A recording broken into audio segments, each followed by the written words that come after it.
you know, okay. So for example, um, would be the Department of Interior, this, the lead person there, the Department of Agriculture, the Department of Transportation.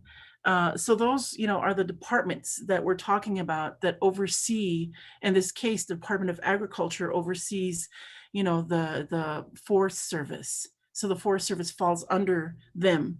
And the secretary, which is the lead person, is the highest person that would be the direct contact to the President of the United States. So they make up what is called the Intergovernmental Affairs Department as well. Their staffs and the secretary of the departments communicate with the president and his staff members in that arena. And this is a side note, but I served in this. I was appointed, I guess, but per request from a lot of the tribes in Indian country for for my work in the protection of sacred and holy places as a Native person in archaeology. So I had a lot of contacts and help from different organizations and leadership groups that I was a part of earlier when I started working for the tribe. So, but back in 2002 to about 2006, they organized a group called the Native American Advisory Group. And the acronym for that is NAG, which is kind of funny because, here are these group of Indians, and we should call them Native American Advisory Group, but it's funny because, we're the NAG group. So we nagged a lot on behalf of holy places and sacred sites and the protection of these, cultural landscapes, mountains and water and all elements that represent life in Mother Earth. And so we worked with the department secretaries. And within this ACHP, when they meet, it's sort of like it seems like if you're not used to being around these groups of people, it's like a celebrity gathering of, you're going down the red carpet and seeing like Grijalva and his staff and like, oh, it's kind of like and in his case, it's cool. I'll be like, hey, hi. But there's other ones where that they hate you for being there for what you're there for, and they'll do everything to fight against what you're there for. And so it's kind of and there's a lot of fakeness about it. I mean, I shouldn't say that, but for someone who's not used to being around those kind of things, you can really be affected. Some people use bought out. Some people use affected in a way where you're like, oh gosh, you get lost in the glam, of the glamorous things, the high level so-and-sos and so-and-sos from here, or so-and-sos from there. And that could include celebrities too that are fighting on the Hill for like domestic violence, those types of things, social justice and all these different things. So you see a wide variety of people in that arena. And so, it's an example of, sometimes you can get lost in that and forget why you're there, especially when they're there to kind of schmooze you and try to kind of bring you in and give you the feeling of, wow, they're really going to do something for you or for me or for what I'm here for. But a lot of times, if it's not backed up by letter writing, the support from all kinds of levels, you're just going to be welcome during that time period you're there. And then when you leave and go back home, where did your issue go? Where did it, how come it stopped when I left? I thought it was going to move on. So, so it's that kind of arena that I think it's not just the ACHP, it's all these other departments and organizations that, when you go to DC, there it's set up like that. And that's just something personal that I wanted to share because it was something that I went through myself with this group that I was a part of. And so so yeah, I guess I've learned so much with how the ACHP operates and operated, and some key roles that they do have in slowing down um, destruction of a sacred site, slowing down or putting a stop to the tearing down of, let's say, an historic building that was, where many different types of people, like for example, there's a lot of areas, homes, property in the South that was very, um, that where movements from like the civil rights movement occurred, where it's very important that that structure still stay there to remind us, of what you know African Americans went through during a certain time period. So the ACHP comes in, and their whole main purpose is to consult, and they seek various ways to avoid, to mitigate, um, and to slow down projects. And in this case, they've entered into consultation with the Forest Service back formally, I believe, in December of 2017. And since then, they've reviewed um, various drafts of the programmatic agreement that the Forest Service turned into them. And they've listened to people who've written letters, who've met them face to face, who've you know um, gathered together. Like I always thought that our gatherings in DC were very influential, and and then they have they are aware that there's projects and things out there like the pipeline and like Oak Flat, Mount Graham, another one, are um, big issues that not just Native American tribes in the country are dealing with, but other publics as well. So um, so the ACHP, after reviewing all these different copies, also took into consideration what the tribe shared, what the Apache stronghold shared, what the members, like in past letter writing campaigns that we've conducted, past gatherings at Oak Flat where proclamations were signed by tribal leaders.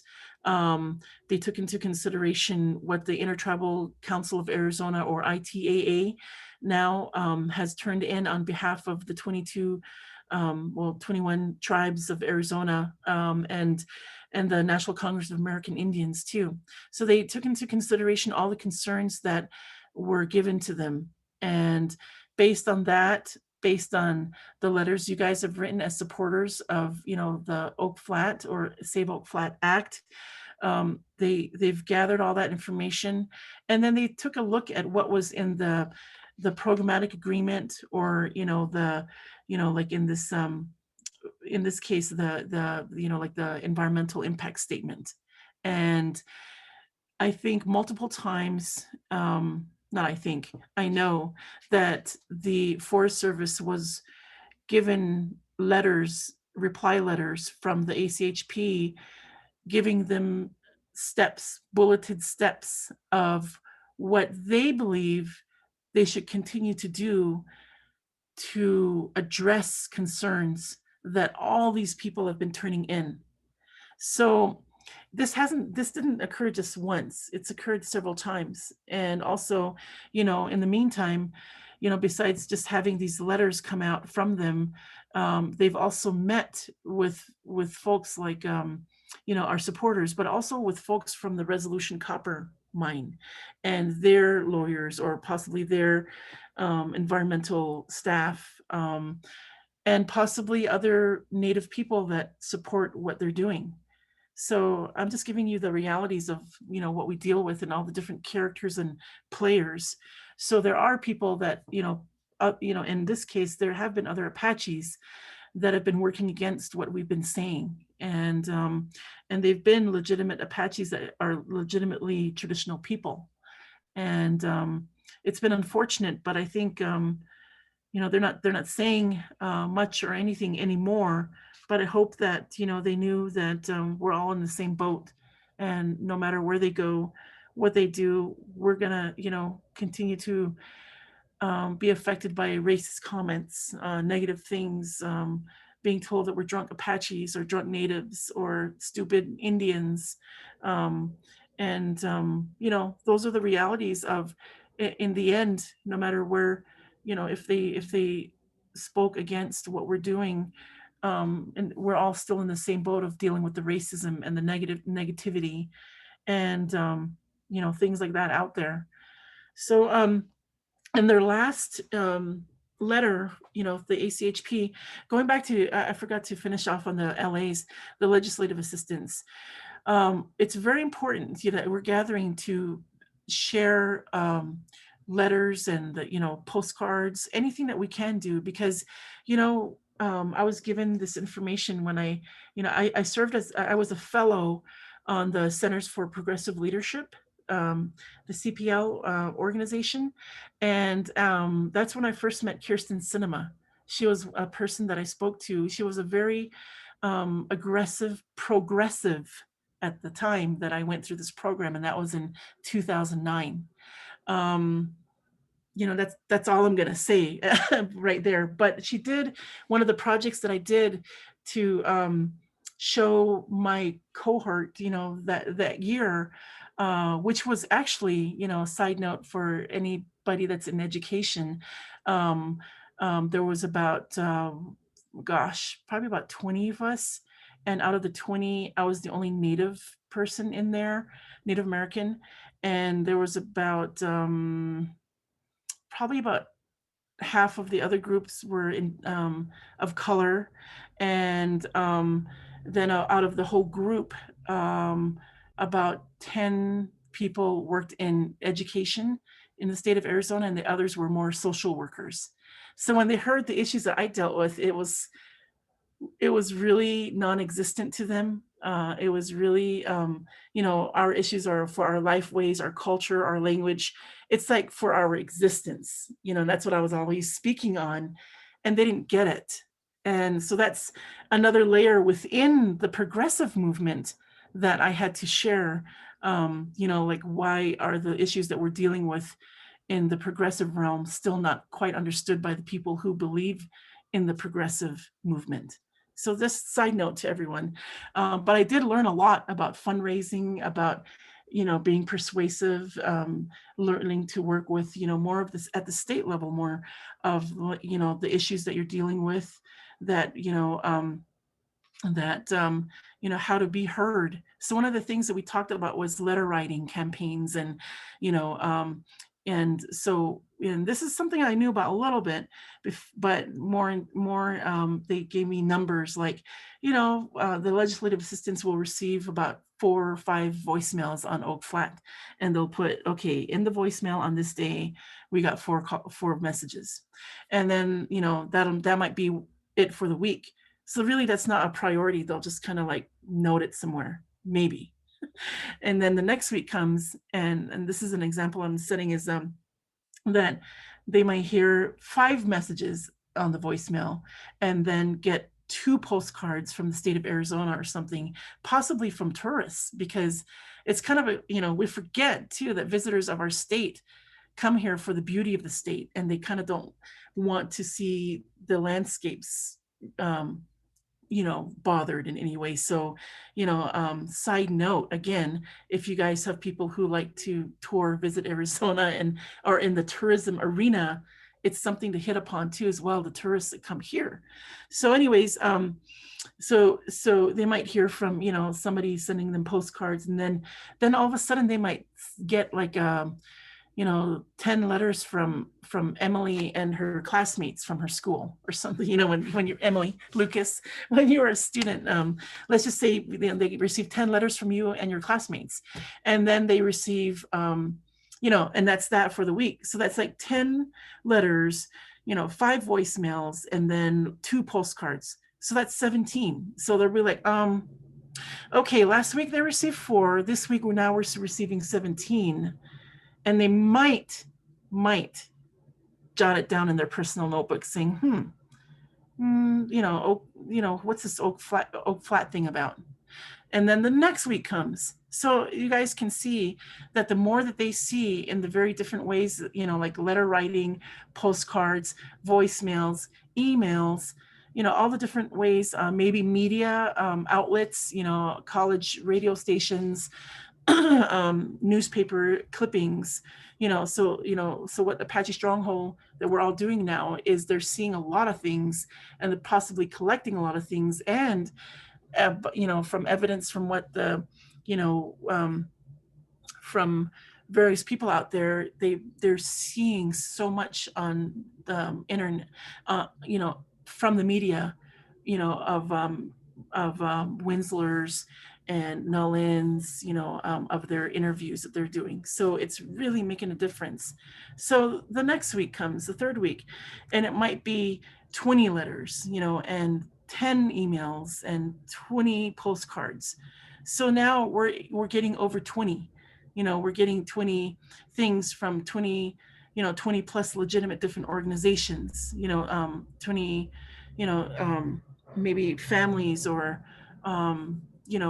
tribes. So the more that you gather from the different kinds of people out there, they do make, we go up the ladder in the scale of priority. And so it really helps to send every and any single kind of, form of, communication of concerns that they hear from us, regarding Oak Flat. And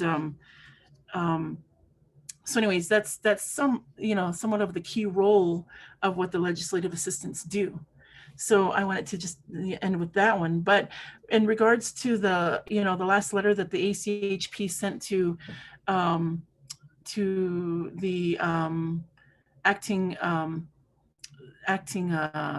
supervisor for Tonto National Forest, Tom Torres, was dated on February 11. And in that letter, they briefly mentioned that we entered into consultation with Tonto National Forest in December, December 12, 2017. And since then, we've made every effort to see how you would address the issues that we wrote, that we listed for you to address. And that letter, I know that the ACHP, reminded the Forest Service, saying for multiple times, and we talked about the adverse effects to historic properties, and and so they, anyways, and then how the land exchange will affect all these concerns that they listed that came from the tribes, from every organization that's been in support of Oak Flat. So they were given a bulleted list, and I'm not sure if have you guys seen the letter from the ACHP with the bulleted list at all? Yeah, Tom? Would it be helpful if we share that with you guys? Or I could, and then that could also be some things that we address, because I'm not sure what organizations you guys all represent, but that might be kind of helpful, because that's what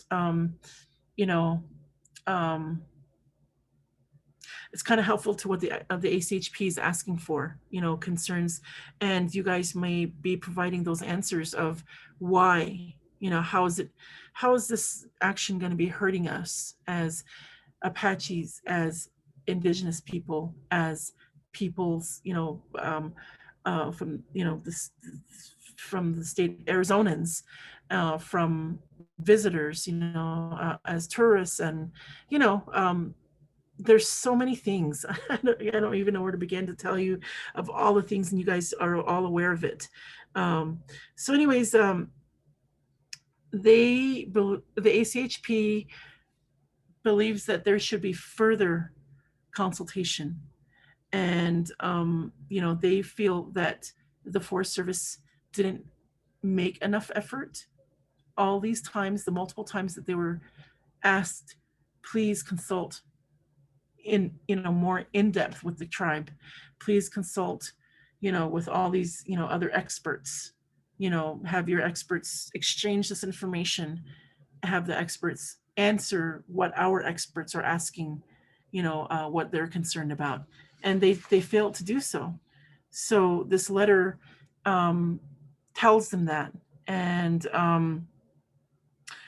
let's see. And then I guess, to help the ACHP, they opened up this process to where they are accepting public comments until, I think, we shared the date because it's not what's written on the letter. It was was it March 5th or something? The Friday, March 5th? Do you guys, Tom, do you remember the date? Because I shared the correct date. I was trying to pull up my notes, but I'm not able to. Are there any questions? I'm not sure if I did anything to inform you guys of anything new. I have a question. Ooh, I'm gonna go.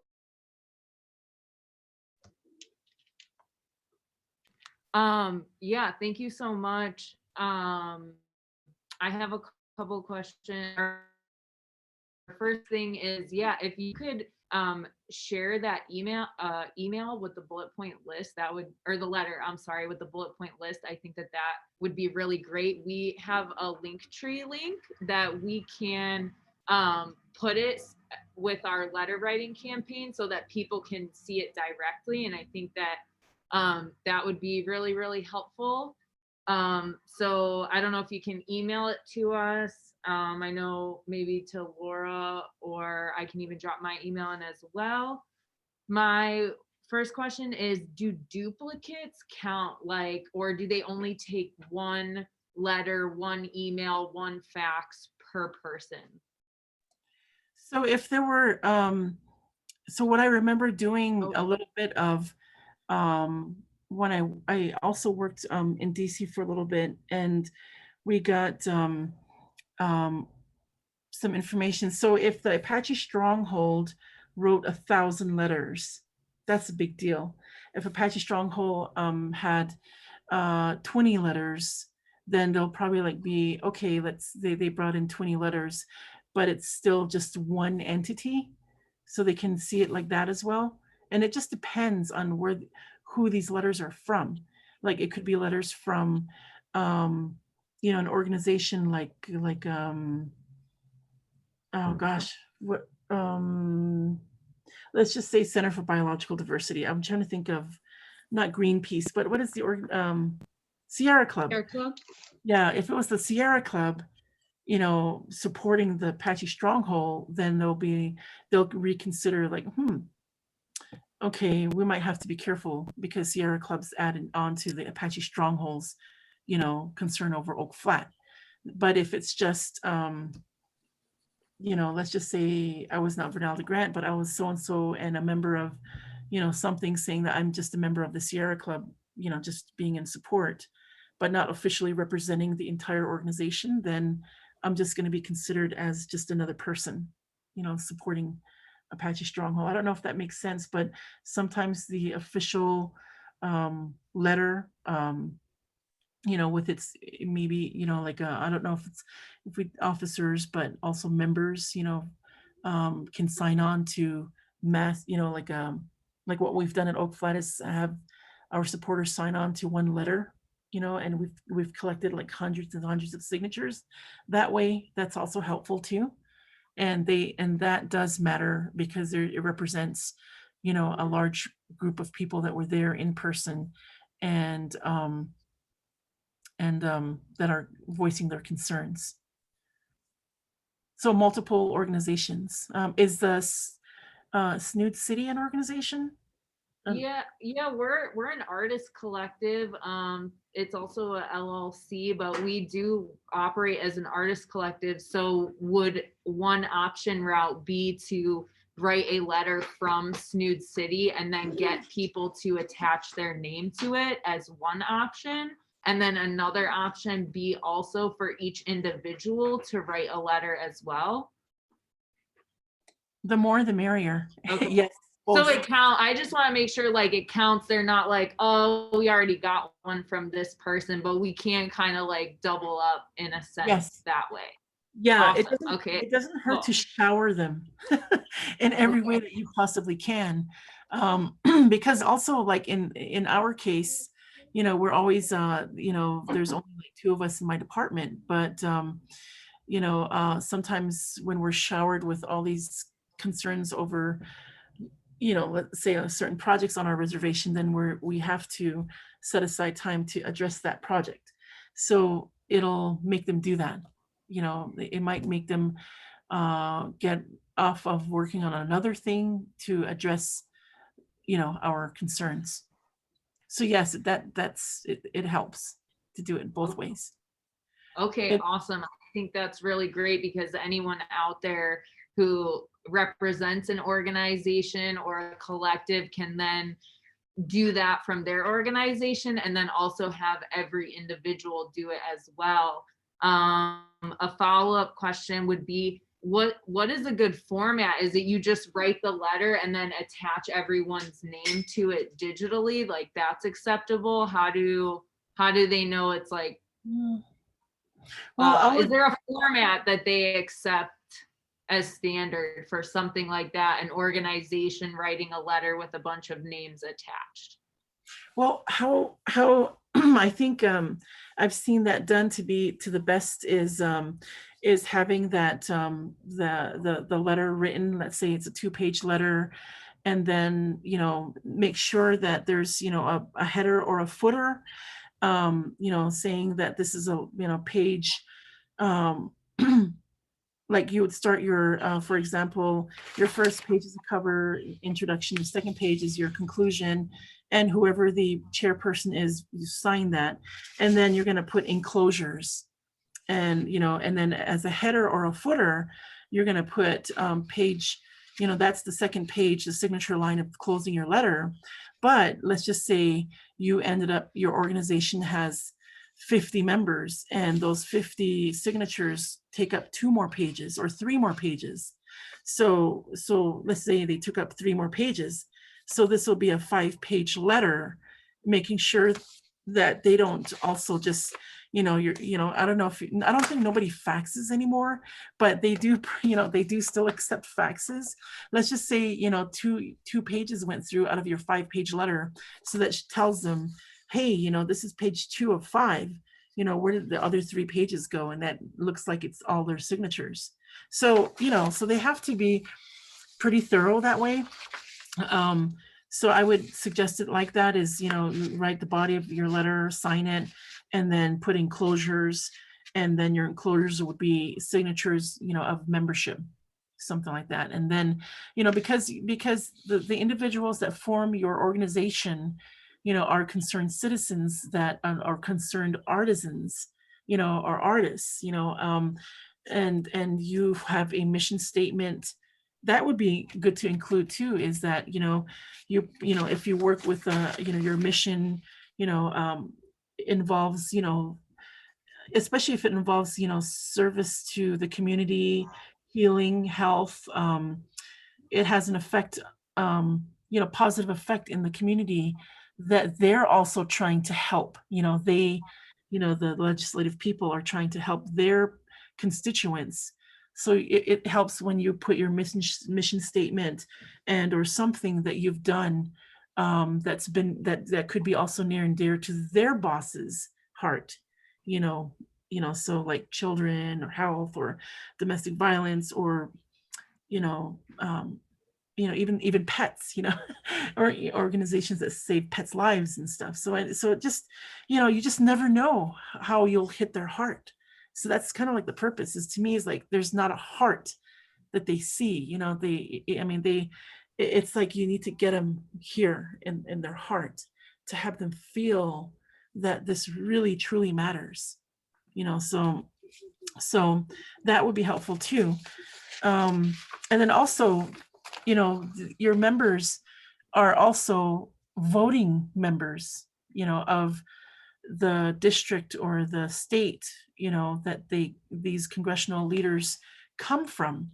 So they have every right to voice their concerns. They have rights as an individual.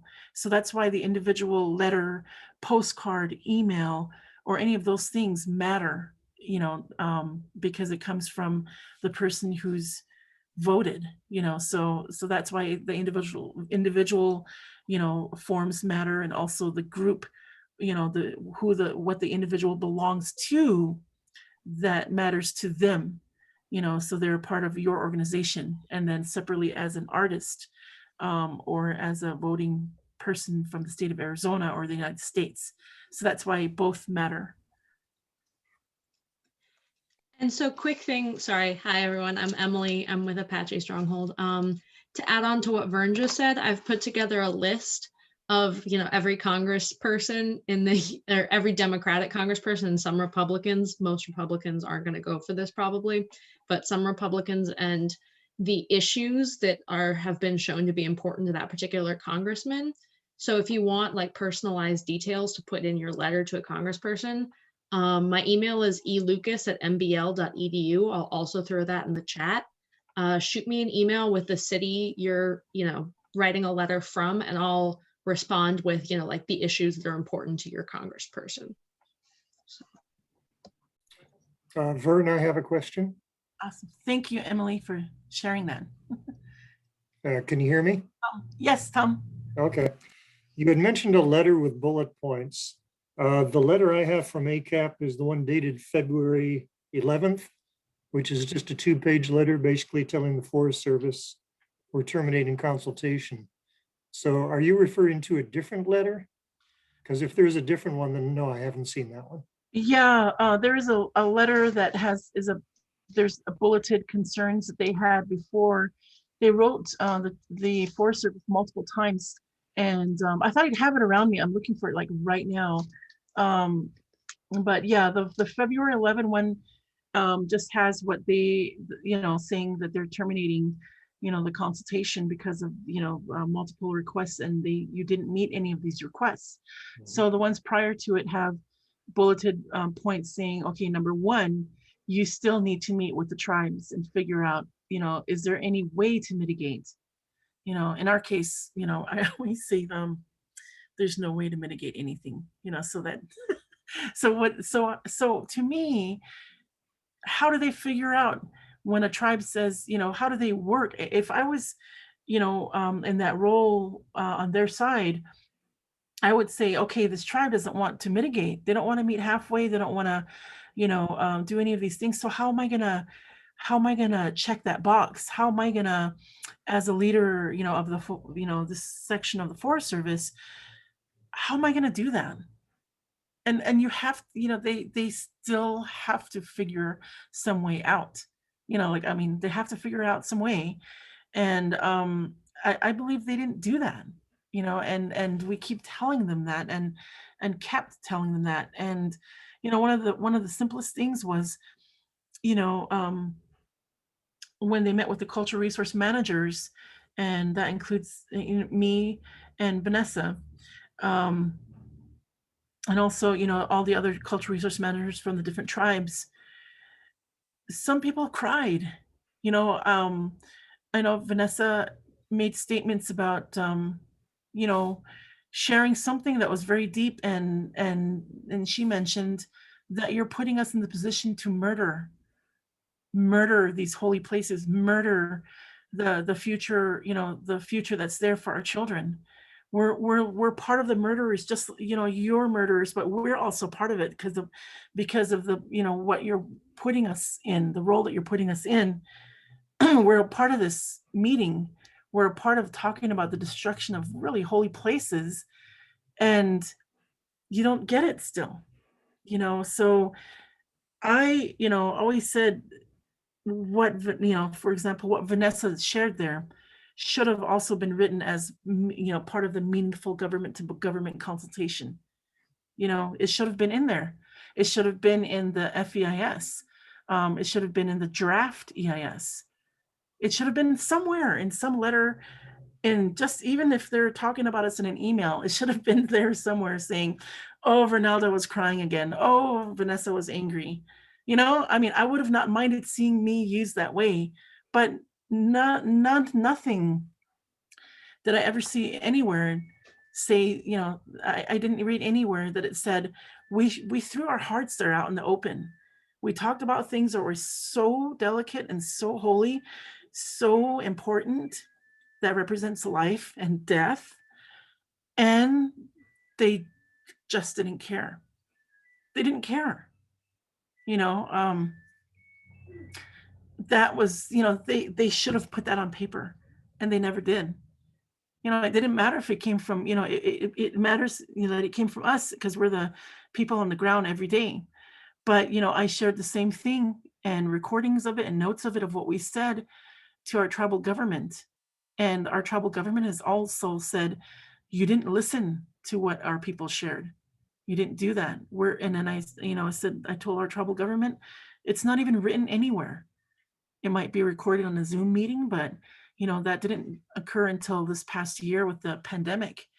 But we've had years and years of face-to-face meetings, and other tribal people have cried. Older elders have cried. It's not just the women, it's men were shedding tears because of what they saw out there that would be destroyed, and that were used as part of their ceremonies even. So that, to me, they did not do. And that could have been something that, they went above and beyond to record the concerns that we had, so that's just an example. I have a question, because obviously these resolution copper doesn't care about anything but money. And just like in history, they, like, during Cesar Chavez's time, they didn't buy grapes. Other history, they didn't ride the bus. What is it? Because, like, even John Trudell said, they don't understand anything unless it has to do with money. Is there anything that we can boycott that would really hit them? Like, there has to be something that we can boycott. Like, I don't know if it has to do with copper. I don't know if it has to do with something that makes them function.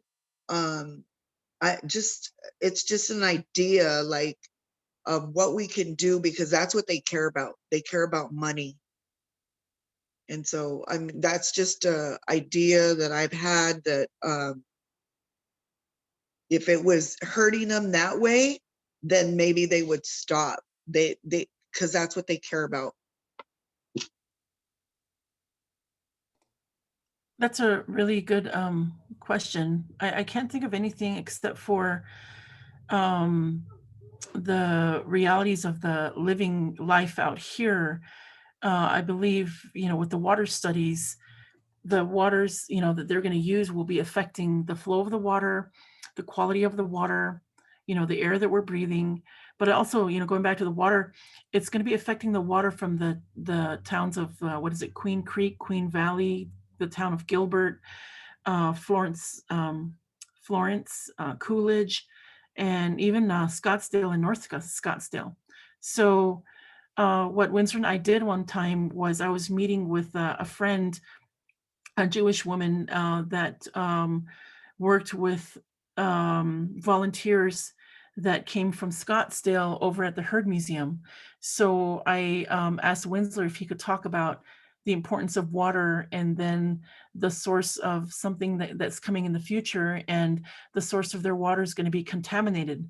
So a lot of the people started to get angry and wonder why they were not aware of this. And I can see we can do something like that. I know that Windsor's been really the lead and the key of gathering all of us to really opened the eyes up of, you know, when he was chairman, he went to those towns that I just mentioned and met with their city officials in an official capacity, and introduced things, you know, that the copper mine would be doing to the water. And that did make a lot of, that did help us in gathering support letters from these small towns and cities.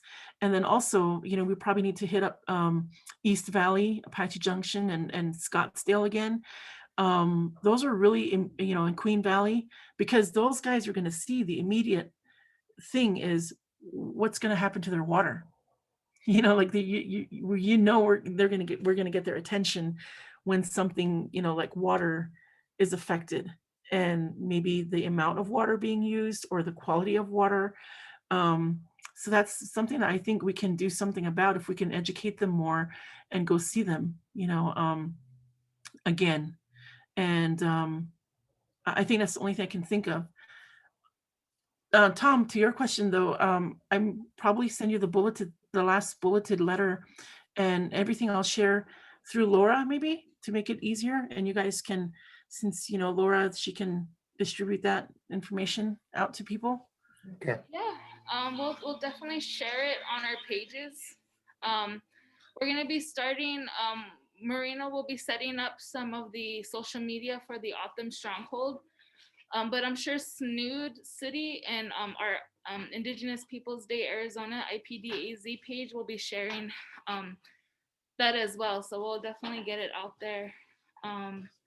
Thank you so much, Vern. That was very informative. I appreciate it. We'll definitely share this recording with others. I know we have Bree, who I'll go ahead and pass it along to Mish.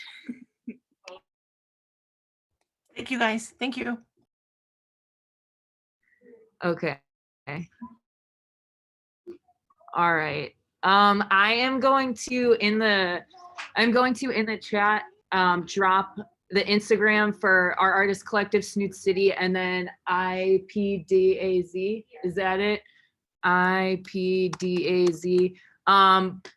There's a lot of, and then we're connected to a lot. Actually, I'm gonna do Kelly's too, because she's been posting a lot of really good infographics. Her and Kenny have been camping at Oak Flat kind of perpetually, and they've been going through the environmental impact statement, and they've been directly highlighting quotes. So there's a lot of really good information that could be used in your letter, or even when sharing with people, you know, like, hey, this is something that we really want to pay attention to.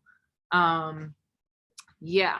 I will hand it over to Bree, because I know she has been waiting. Bree is a hydrologist, and she has some tips on environmentally how you can approach your letter. What we kind of want to do for the workshop is give everyone a bunch of different angles that you can write your letter about, because there's kind of like, you know, there's a couple different ones. We have the indigenous religious freedoms and land rights. We have the environmental impact, the water, you know, anyone with children, your future generations, and then yeah, just this broader thing of climate and environmental impact. So I'll give it over to Bree now, and then we can come back to me and I can explain some steps that we're taking on our side to make it easier for everyone to send letters via the link tree that I will also drop in the chat. It's kind of like a landing page of information for Oak Flat. So, Bree. Hi guys, can everyone hear me all right? Okay, cool. So like Meech said, I'm a hydrologist, and what I do for work is groundwater modeling. And I do have a background in geochemistry, aqueous geochemistry. So I guess if anybody has questions or needs suggestions about environmental things that they can say or need any input on that, I'm going to drop my email and I will review your letter if you'd like me to and offer feedback if you need it. So just send that now. And then I think I'm going to share my screen. I wrote out some tips really quick just to get everyone organized. Oh, it says host disabled attendee screen sharing. So if I can't share my screen, I can make a Google Doc maybe and share it with you guys. Here, Bree, let me just get that for you so you can share your screen. Allow, how do I do that? I'm not Is Laura sure. around? Does it just not allow you to be able to share your screen, or what happens? When I press share screen down at the bottom, I get a pop-up that says host disabled attendee screen sharing. Oh, do you? Settings somewhere. Okay. Where is that? Actually, while we're like figuring this out, I can make a comment on Joel's question. It's not exactly boycotting, but it's something interesting that I found. So last year, Rio Tinto, which is a partial owner of Resolution Copper, blew up a sacred site to Indigenous tribes in Australia. And leading up to this event, they neglected the tribe's concerns and they only presented a very select subset of information to the tribe. And so they basically made it seem to the tribe that it was the only possible option was to blow up this sacred area for them. So after it happened, it came to light that there were other options and it wasn't completely necessary to do this. And after that happened, the investors pulled out of the company. And so that caused a lot of issues for the company. So, and then Rio Tinto issued a statement saying that moving forward, they're going to be more conscious and considerate about tribal concerns and interactions. And I think it's pretty clear right now that the company's not doing that. So I think maybe if we can blow that up, like be very vocal about how they have not made progress on how they interact and talk to the tribes, I think that could probably be some kind of angle that we could work to help with that. So I don't know what you guys think, if that helps or not.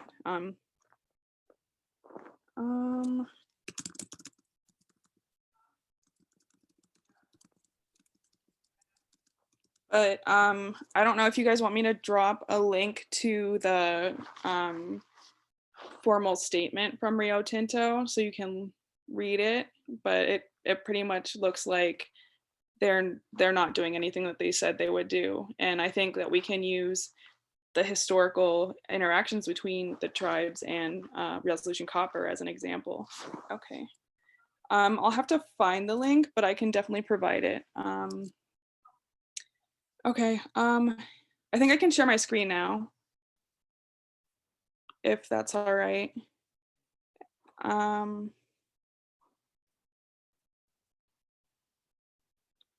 want to.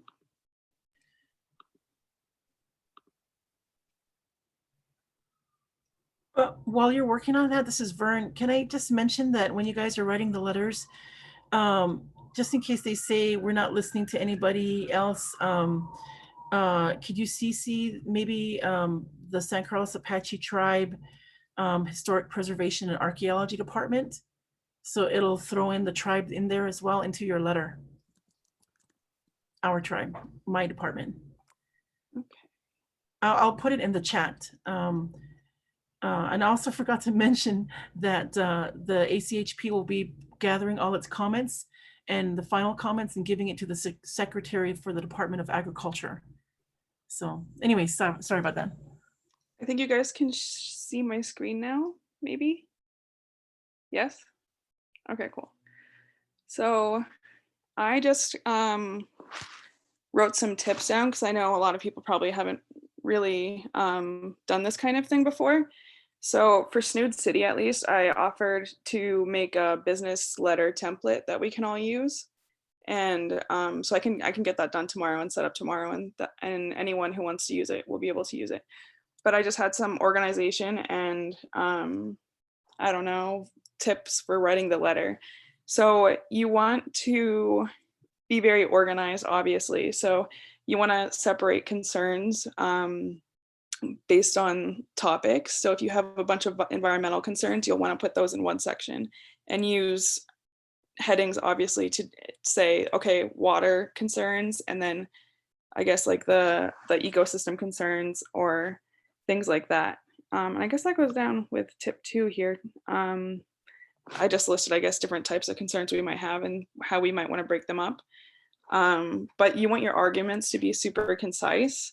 So you'll want to focus on the cause and effect of the things that they're proposing. So based on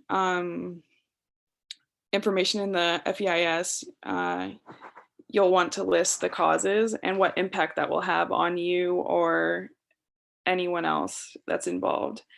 Oh, this one's actually really important too. If you want to make an environmental argument, you'll definitely want to cite sources. It doesn't matter if it's like a website or a news article, and preferably scientific journals. But if anybody needs help making arguments or finding citations, I can help you, and you can just email me. I'll be available to review and help you look for citations or some kind of source you can cite to just to make your argument that more credible. And then Kenny and Kelly actually do a really good job of this next point. And it's just pointing out ideas where the impact statement isn't clear or it's missing necessary information that you need to analyze the impacts or arguments that they're making, because they leave a lot of holes in their arguments or like what they're saying. So if you check out Kenny and Kelly's Instagram, they are constantly pointing out like the holes and how lacking in information everything is in the EIS. So and then if you have the time to review the comments from other people and use them to build your comments, that's obviously gonna strengthen your argument. And then like my last tip, which is really important, is to make it personal.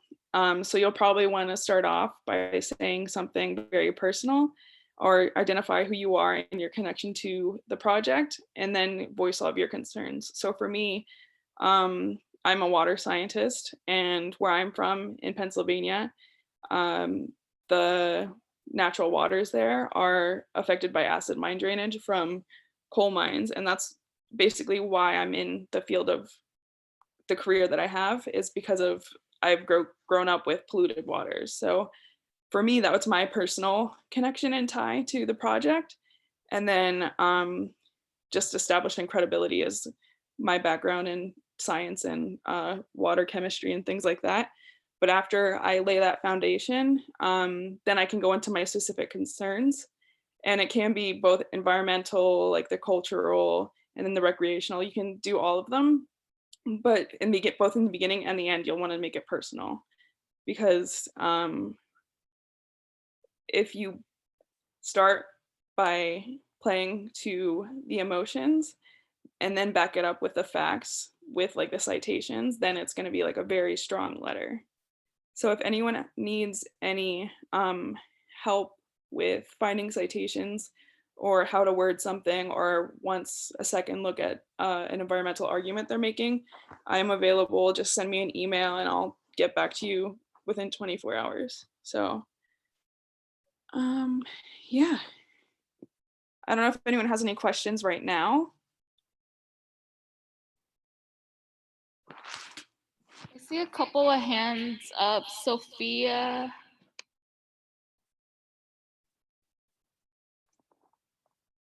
I don't know. I think I'm the host now, and I don't know. Okay. Yeah, sorry. Yeah, I kind of forgot what my point was because I had my hand up quite a while ago, but I came in late to the meeting, but if anyone could drop like a link of a Google Doc or anything for points on how I can write, to whom I need to be writing the letter and all that type of thing, that'd be helpful. But generally, I think I think I put it in the chat already. I'm also a scientist. I'm an immunologist and microbiologist. And I also came from a community, my community up in Montana has been decimated from the water being polluted by oil drilling. And so, yeah, I get it that it's very scary. One thing I'm going to recommend is I've already started ordering water testing kits. Before the mining happens, we have to establish a baseline. So I'm from Gilbert right now. So I think I saw Vernelda had mentioned that the water in Gilbert, Scottsdale, Queen Creek are all going to be affected by the water, by the mining at Oak Flat. So definitely, if anyone wants to help start coordinating and getting our water tested now, just to, because when we start having this coordinated action to say, hey, look, we are organizing to sue you if you end up messing up our water, we have to have that baseline to use that as a way to pressure them. So yeah, if anybody wants to join up with me to maybe flyer communities and let them know what's going on, and then get people to submit water samples, I think I'm happy to do that. It's something that needs to be done anyway. We need to be monitoring like a community-based, grassroots type of organizing for monitoring our own water and not depending on anybody else. So yeah, I'm willing to help do that. I dropped a note in the chat that I can help with making sure the samples are collected properly and like handled properly. So if you need, you sound like you know how to do samples, but yeah, if you need help, I'm here too. Great, yeah. I'm kind of confused because I've never been like the host of a large meeting, and I don't know if I need to, like, when there's people with their hands up, do I need to ask to unmute them, or? I had my hand up. I'm Eureka, and I'm a grant maker in Tucson, and Oak Flat is within my jurisdiction of funding. So I was wondering what the funding needs currently are for the Odom Collective, or what kind of funding do you anticipate to move this movement forward?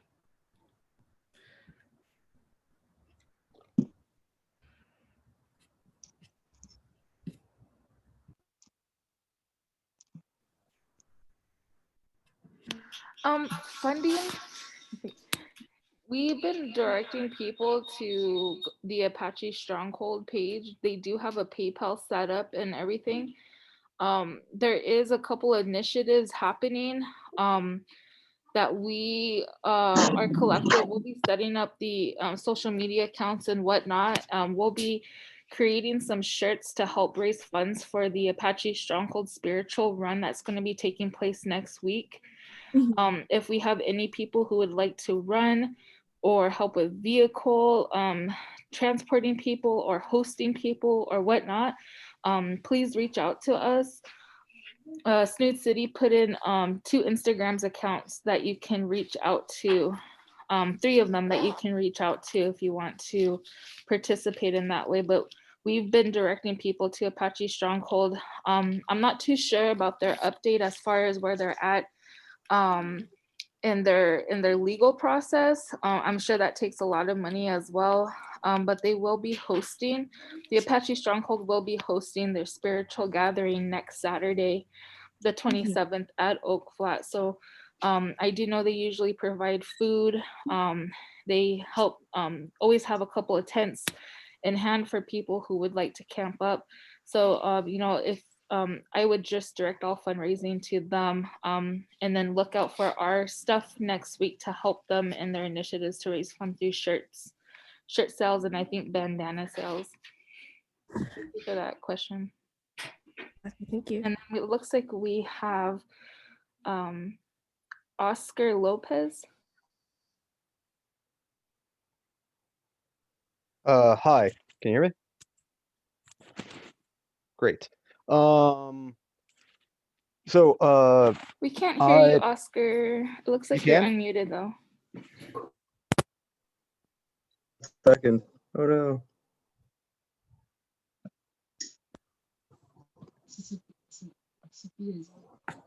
Testing. Yeah. Yep. Awesome. Yeah, Okay. we can hear you.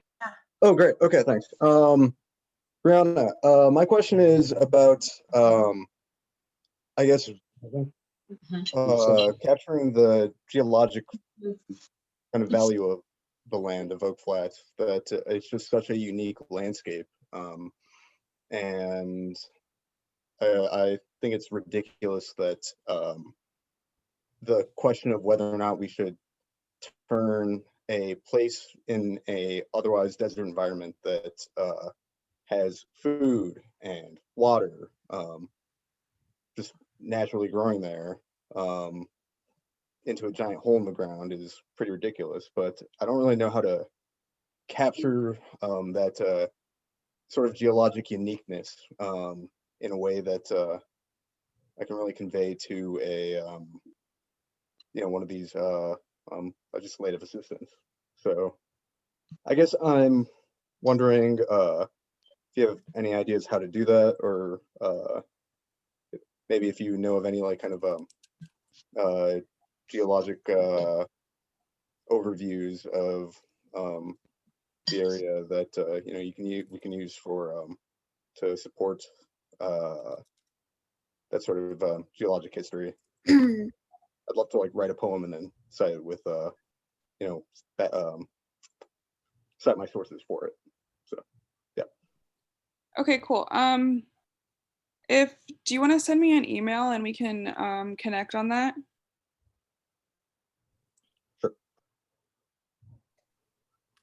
Oscar, this is Vernelda. Can you also, my email is apachevern@yahoo.com. So, with anybody who's interested, we can also communicate after and or through Laura, because I'd like to give you an example of what we've shared in the past before as well too.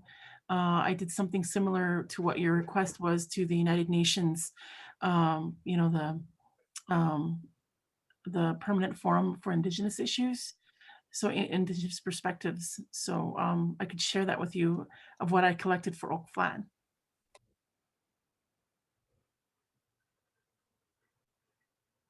If I might add as well, I remember during the public hearing a couple weeks ago, Wensler mentioned the price of copper per pound versus the price of acorn material per pound, and that acorns highly exceed copper.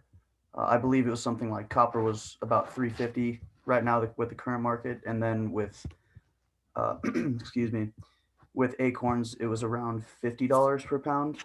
So that right there brings up monetary value. Granted, there is more copper ore than acorns, but that is something to take note of, in my opinion. Yeah, the acorn, they sell it. Well, I always say with my special connections, it was $20 a quart size bag. Now it's about $40 or $50 for a bag that's that small. So yeah, it's gone up in price tremendously.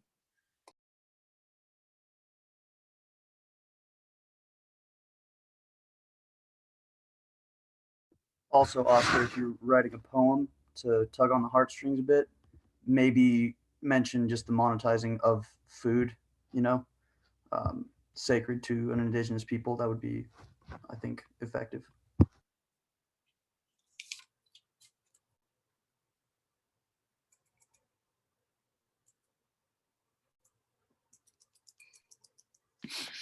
Sophia, I didn't know if you had anything else. I still see your hand up. No, I'll take my hand down. I didn't realize Okay. it was up. Sorry. No, you're good. Uh,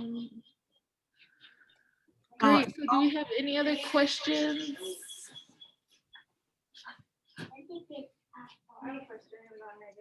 Here, are you muted? Because somehow. Laura? I don't know if you can hear me, but Tom brought up a good point. Tom, did you want to share that real quick? Which point? Excuse me. The one I posted just now? Yeah, the difference. Yeah, I forgot to Okay. mention that as well. Very important. Yeah. We started off kind of talking about the Advisory Council on Historic Preservation and issues related to the culture and archaeology and the Advisory Council's termination of consultation because the Forest Service wasn't doing the proper job. But we went from there into discussion of a lot of different environmental issues and social issues and so forth. And I just want to make clear that if you are writing to the Advisory Council on Historic Preservation, and the address and all the information I think was provided earlier, then those comments need to be about the tribal consultation and historic preservation issues. If you write to them about air quality, water quality, any of those other issues, they're not going to consider those because they are strictly about the historic preservation and tribal consultation. So all of those other issues should be addressed to your congressman, to anybody else that you want to raise those issues to. But it's important that you limit your comments to the Advisory Council to their specific issue. Because again, if you write to them about air quality, water quality, they're not going to consider those. That's not their issues. So mainly it's all the cultural resource issues. Right. And a part of the National Historic Preservation Act, and that's the only law that that runs them, Section 106, the act of going in there and researching this particular area. So to mention that this is a cultural landscape, it's not also, it's an ARC site. There's ARC sites there, for example, but it's not just that one site, it's the one site is a part of a very unique ecological zone, a very unique environment that is located in a place that is between a mountainous, zone to to the desert, pretty much, and it's like right in the center of it, and it provides 21 things that we use for food, for medicine, harvesting, medicines and plants, the acorn tree, one of the biggest ones that is very unique. And it has water resources, that are that flow year round, springs, and then ephemeral drainages where, where the springs run down and then feed into all these other drainages that ultimately, flow down and go into the Gila River, for example. And, Gila River being, the biggest source south, water source that flows south of Oak Flat, that area. So, Gila River also feeds into the valley's water system, so that's a big deal. So so if you could mention that Oak Flat is also a traditional cultural property or a traditional cultural place, a TCP, and that is found under a section called Bulletin 38 of the National Historic Preservation Act. And, if we can hit on that, they will understand that this is a majority of our concerns, is regarding this cultural landscape, everything that makes up this huge landscape and how it affects us culturally if it's destroyed.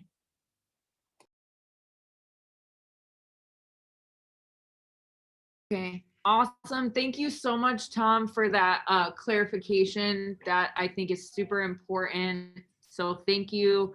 And anyone who does want to also, because because I think an important thing to hit is also our senators and those representatives as well. So if you're writing a letter, you might as well write two. And we're gonna have documents in that link tree that's gonna try to make it as easy as possible for everyone to get that info they need to write those letters. So if you want to write an environmental based letter as well, in addition to this one, then that can be where Bree's resources can be helpful as well. So yeah, I just wanted to put that out there. And then we had someone over here who had something else as well. Hi, good evening. Thanks so much. I had a question, two questions. One, I was wondering if there was any more information about the Save Oak Flat Act that was coming in. I don't know anything about it, but I wasn't sure if there was something that was going to be voted on in Congress. And then the other question I had was if there was any kind of social media campaign that if that's worth focusing on at all, like trying to get Save Oak Flat trending or like making videos and TikToks and like sharing posts out like that. If that's something worth thinking, like doing, or like, you know, how to, if we do that, like, you know, directing people back to the link tree or something. So I was just wondering about those two things, like Save Oak Flat Act, and then if there was like social media things that we should all kind of put our energy into the same hashtag and stuff. Thank you.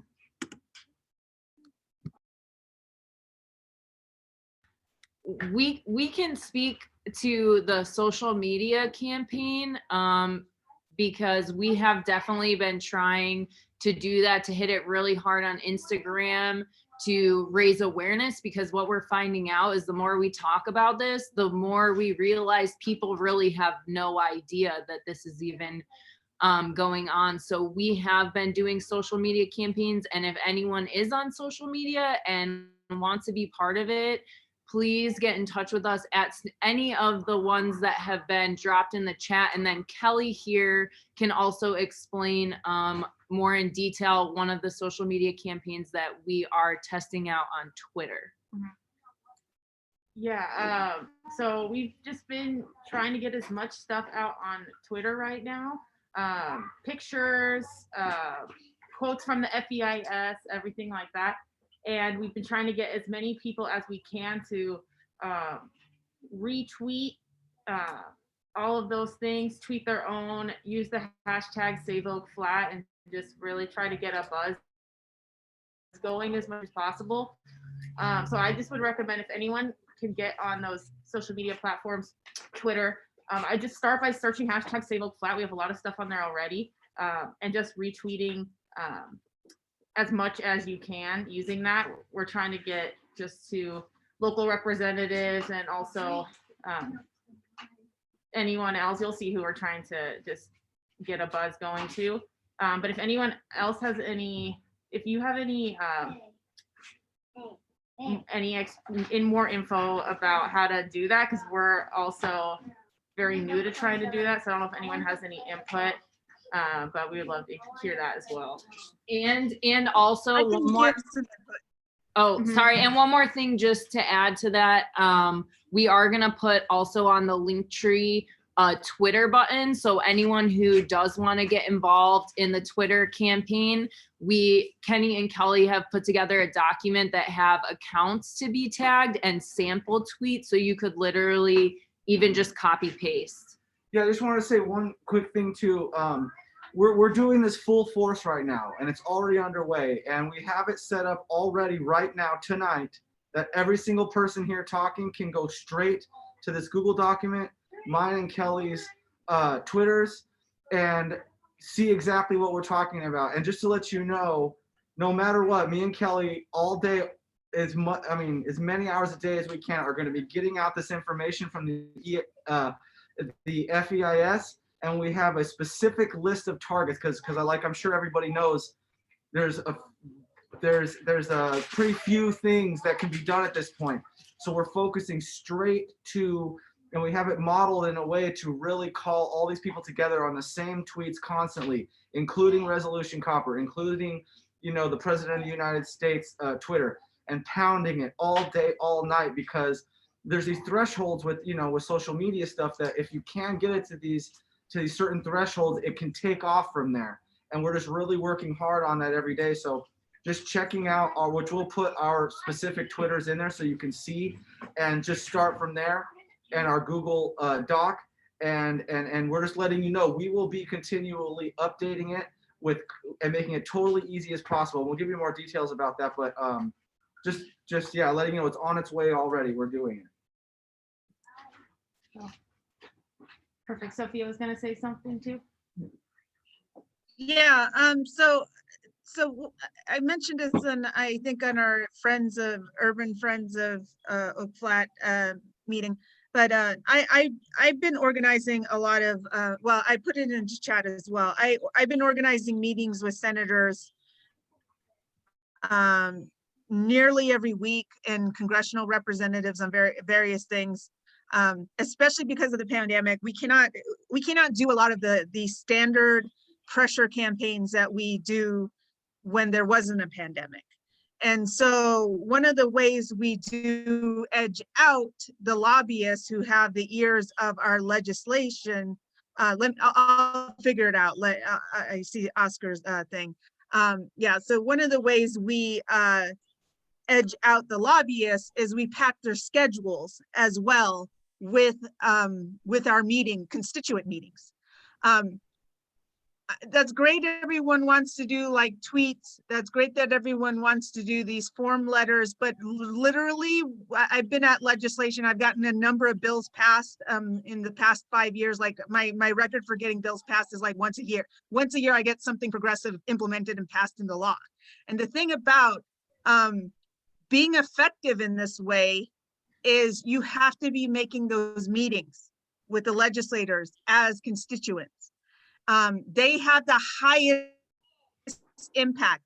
They have more impact than 20,000 people that you mobilize to an event, and a protest.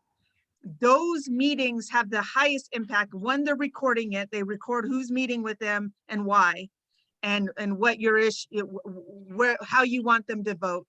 The other thing is psychologically. When if we can, especially since a lot of people are at home and can likely access, Zoom calls or even just a phone call, a conference call into your legislators, having them hear your emotion and seeing your face and the emotion on your face, it has the highest impact compared to a tweet, compared to a form letter. Because if they see a tweet or a form letter, they're like, it only took somebody a click of a button to get that to me. But when you go through the trouble of making it a meeting with them, they know you mean business, and they listen. Phone calls also are the next highest impact. The highest impact is meetings. The phone calls are also the next highest impact. Again, because they hear the emotion in your voice and they tabulate that. And one of my friends used to be she used to be the person training all the Native American kids in the Morris K. Udall Foundation. She told me that legislators will often go into their office and see a stack of yes versus no on an issue. And they'll go to the stack with the largest number of, people who've called in about that issue. And they will go with that vote, because what that translates into is voting them back in office. And that's what they want. They want power. They want power. They want access to all of these very powerful people coming and begging them for, them to do various laws. So that's what matters.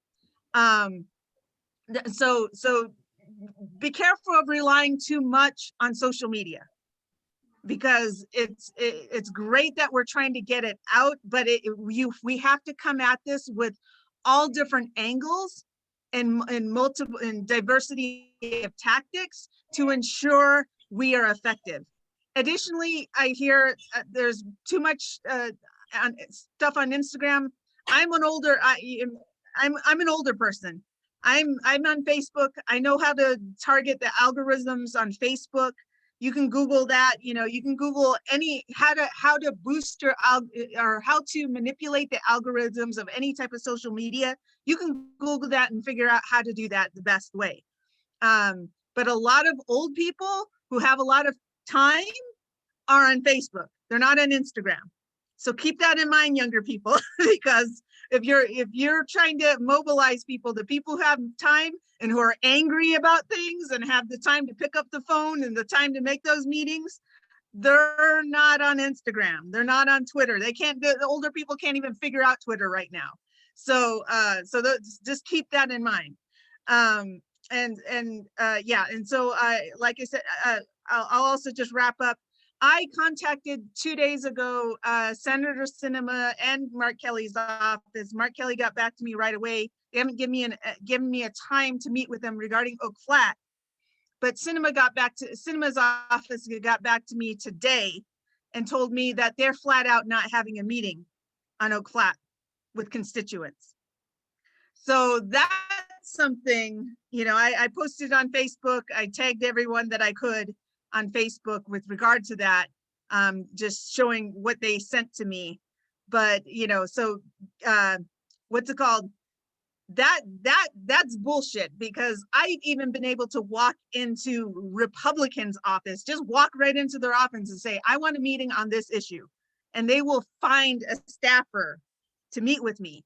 But Sinema's office flat out just said, we're not meeting with anyone on Oak Flat.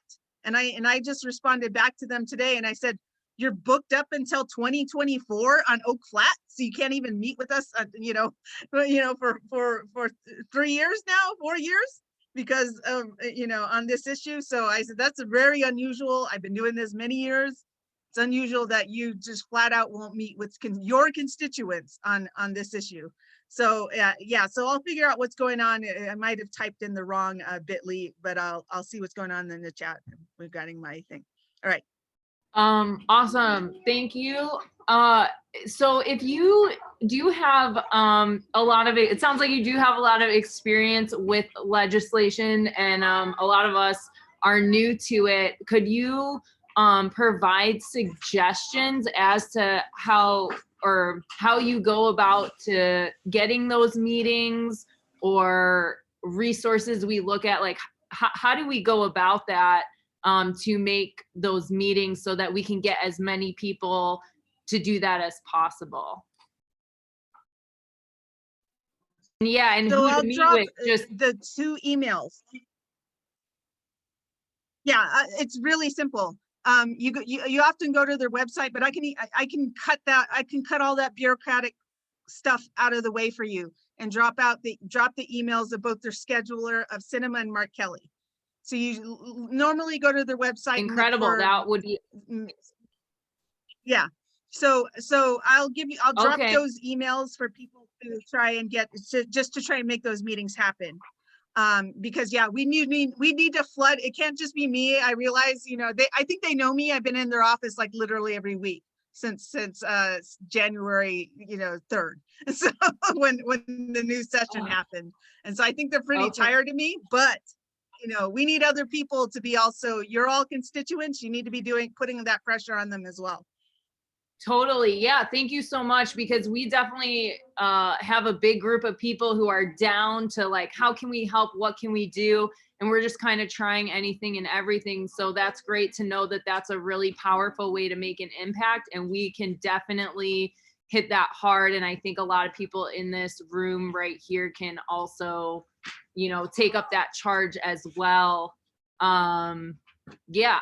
And is there anyone else other than the senators? Like, should we try to get our House representatives as well? Or are the senators like the ones that we should be hitting? Like, are there any other congressional leaders that you would recommend we try to take this to? Definitely Congress, because, everything either has to go through the House or the Senate. And so definitely, the congressional representatives gets a little hairier because, we're all from the districts are smaller, right? So we have to do some research on who our congressional representative is. And especially Arizona, we have a lot of crazy representatives here. So yeah, so that can be a little bit hairier, but it's still worth getting that on record that you dissented, to what they're doing or opposed to what they're doing. So Sophia, if it's helpful, I actually have a list of the different issues that, all over the country, different congressmen are most likely to get impacted by, / have written up that they're most care about the most. So if that's at all helpful, I have that list, and I've thrown my email in the chat a couple times. People can reach out and find out what issues their senators and representatives care about to approach them on. Okay, great. No, awesome. Emily, we can add your list to the link tree that Mish at Snood City is creating. And then I know this whole meeting was like loaded and everything. We're past the hour and a half mark. So no, I appreciate you all coming in and joining us. And we're gonna share this recording. We'll try to make sure it's all on that link tree. So please be sure to follow Snood City or IPD-AZ. Or Kelly and Kenny's one. I always forget what it is, but we're gonna re-put it in the chat box just so you have access to it. And then be sure to join us next Tuesday. I don't mean to put you on the spot, Tom, but I know from our last conversation at Oak Flat around the fire, you had a lot of great pointers on writing, and what does that look like and everything. So maybe you can join us Tuesday at Puente at 7 p.m. Oh, I mean, of course, Zoom. I mean, unless you're comfortable at Puente. And then we'll also encouraging people to stop by at Ed Mendoza's, and we'll post where that's at on our social media. And that way you can either drop off your letters or you can just participate. And we won't be on Zoom Sunday. It's going to be more in person if you would like to stop by. And then next Tuesday will be a Zoom, another one like this at Puente, and we'll have some other pointers. Maybe people can share what they've been writing, what and whatnot. And then next Thursday, the 25th, is when we'll be starting our spiritual run at the confluence of the Salt River and the Gila River. And we're going to be starting in the morning. So if you know runners or people who would want with vehicles, feel free to reach out to us. It is a 4-direction run that Wensler and Vanessa at the Apache Stronghold is organizing. There's going to be one coming from the south, the west, the north, and the east. So be sure to follow us. And then other than that, I want to acknowledge that we are on Optum land, and I usually say that at the beginning, and I did forget, so I apologize. And then we're gonna end with a prayer. All right, and our sister Marina is gonna be doing the prayer. Creator, I ask that you bless all that were on this meeting today. I ask that you find light into the hearts of those consumed by greed. I ask that you protect all the plants, the animals, all creatures of this land. Creator, I ask that you calm this space and give us peace to think and to be creative and to find our light. Creator, I ask that you give us all strength, even though we're dealing with things on a daily basis that makes it hard for us to persist, but we do. I ask that you put that strength into each and every one of our hearts. Sapo, thank you.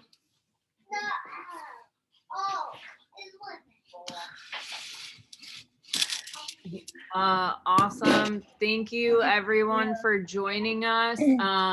If you have any questions, please feel free to reach out to us via email, or you can reach our collective on the Instagram or the email. Laura and I can drop our emails in the chat one more time.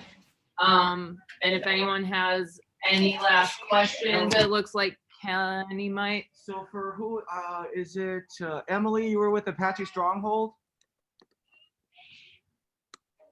Yes. Hi, but I was just remotely curious right about now. do you know anything about the March 11th date? Because just speaking to some people that are staying down there and are there for the ceremonies this weekend, they were under the impression that everyone does have to be gone by March 11th, and I was curious if you knew anything about what happens on the actual land exchange date. So that's going to be a question more for Vern or Laura. I'm actually in Massachusetts right now, unfortunately. So, yeah, no, you're good. Sorry. Okay, I'll do I that. wish I could be there in person, but Okay. I'll do that then. Sorry.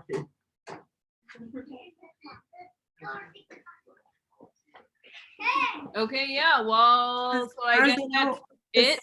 Oh, as far as I know, we still have, we're still communicating. Give me a second. Can you guys, Vanessa, hold on, okay? I'm sorry, that was Vanessa calling. Um, uh, we're still in communication with the Forest Service, and they and we're still planning on working together to host the sunrise dances until about the end of April, for longer than that. So that's what we're aware of, and we what they've decided to do was provide a closure, and since the situation occurred with the first, the TRO and the decision from that, they've become a little bit more, I guess, responsive to the gatherings that are hosted there, and also in working with us. So that's basically what's been happening so far. So no chasing folks out or anything like that. But we're just being careful. The different parties that are there have been some people who have tried to cause a stir, and to cause some arguments and things, which we've had to deal with. But it's all together. We've prayed and talked to them about prayer, and eventually some of these people that didn't want to move, who also were there hunting and whatnot and drinking, eventually moved, and then our ceremonies have occurred after. So we've had some kind of disturbance in that form. But I just also wanted to say that I appreciate Sophia, I think, that made comments. The information I'm sharing comes from the tribe, and we are a certain separate kind of public, and the information I share comes from that, being a tribal government official, I guess, from the government employee. And so a lot of things might be a little bit different. The questions you guys are asking are very, very good, but it's a little bit different when the tribe gets involved. So I just wanted to make note of that as well. And also for the Save Oak, flat, we connections from DC informed us to continue to write to Grijalva and Sanders so that they can reintroduce legislation to reverse the land transfer. I put that in a note in the chat, and then address letters also to Secretary Vilsack so that that the secretary can rescind the FEIS. So that's the Department of Ag Secretary. So that would be helpful. And then also, the letter writing in every form that I mentioned, when we have the direct conversations and face-to-face meetings as the tribal members and the tribal government, it really helps that those parties that we're meeting with see that it's not just a tribal outcry, that they see the letters from Snood City, they see the letters from the emails, the voicemails, the everything that you possibly can. They see it, and they know it's not just these Native Americans crying out again for some issue.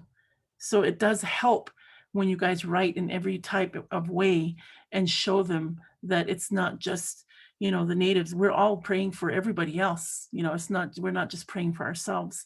We're fighting for all of you guys. We're fighting together. And then the letter writing and all those different things, they do matter. And they do matter when we meet and face to face with these people in DC. So I just wanted to mention that. Thanks to everybody. I really appreciate it. Yeah.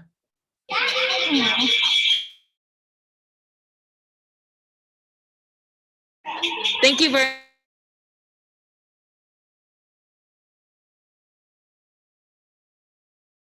All right, we'll see you all later. Oh, hey, Nava. Awesome group you have going on there.